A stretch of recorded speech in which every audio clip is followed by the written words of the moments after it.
Hi there, I'm Daniel Seberg at the Startup America's HD Social Lounge, and I am joined right now by Sandra Richardson. Correct, yes. And Doug Clark, both of you with Métier. Did I pronounce that right? Métier? Yes, but we pronounce it Métier. Métier. Because that's the American pronunciation of the French word, which is métier. Gotcha. Okay.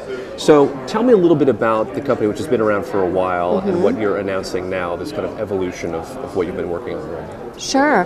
We're launching the Work Forward Center here at Demo, and it is an additional product in our project portfolio management product suite.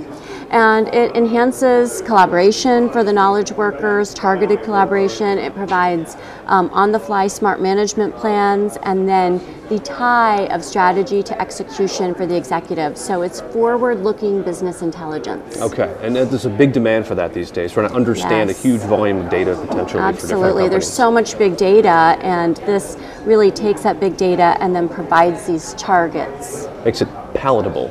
Well, and now it makes your data actually valuable. Instead of the sea of stuff that you're storing and trying to move out of the way, it's now valuable. And the key, though, is not to look backward and summarize what it means. It's to take that information in the new form and cast it forward and project in the future.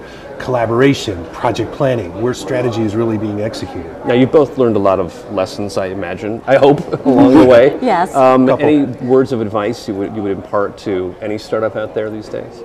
Sure. I would say be extremely passionate and 100% into your product and your company, because you will need that as you start to encounter difficulties along the way. You've got to be your own biggest evangelist. Yes. Yeah. No, there's nobody encouraging you, right? You've got to encourage your team, but ultimately nobody's saying, great job, you're going the right direction. So you have to have that passion to keep that going. And I like that bit of advice you gave me before we were talking about when to keep going and when to maybe not get that VC capital, but still maybe keep the company alive because you love to do it. Well, I just think that if you, as you're talking about your company and when you describe it, if people are just out of their heads going crazy, then yes, you need to go get venture capital.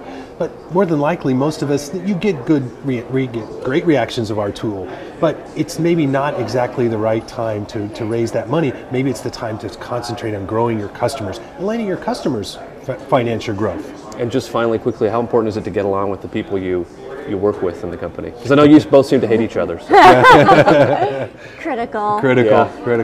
But it's all. But because you want those people to stay with you a long time. We've been in business for almost 13 years, but we have people 11, 10, 9 years. It's a relationship. So we're experts. Yes. Yeah, sure. All right, well, Doug and Sandra, thank you both so much. Great. Thank you. Thank you. Good luck.